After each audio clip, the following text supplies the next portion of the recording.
Kumusta mga ka-chubby, and hope magandang araw nyo. Ngayong umaga, mag-unbox ako ng isang in-order ko na item mula sa Shopee. Tingnan natin, samahan nyo ako, i-unbox natin.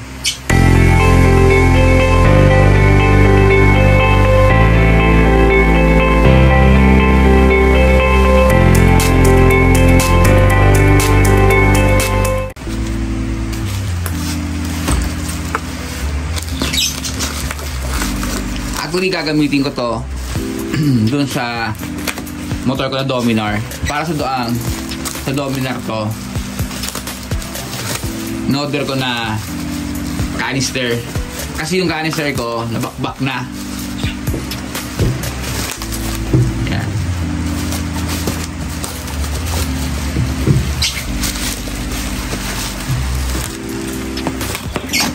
Mabilis nga ang shipping nito, almost 2 days lang pagka-order ko, dumating na. Tingnan nga natin. Ito SC Project to na replica lang kasi mahal ang original na SC Project, kaya replica lang kaya kong bilhin. Yan. Ang kasama niya, syempre yung kanyang bracket. Ito yung tornilyo. Then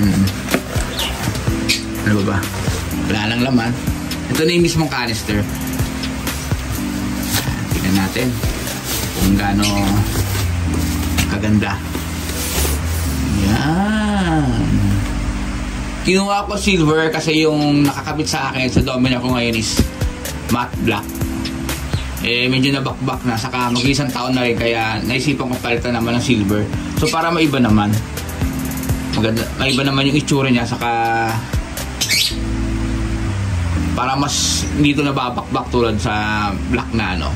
So ito siya. Ano, kikita nyo. Diba? Ang ganda niya. Actually, nabili ko na sa Shopee ng 650, pero dahil sa mga coupon, ayun, nakuha ko na ito ng 500 plus lang, 550 yata, free shipping pa. So, same lang din siya sa black ko na slip-on. So, later kakabit ko to. Ayan. Ito yung SC Project nila na canister na kulay silver.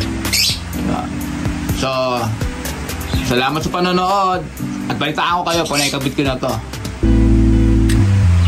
At kung di ka pa nakasubscribe, please like, share, and follow my FB page, YouTube channel, at TikTok account. So, maraming salamat sa panonood. Ride safe. Peace out.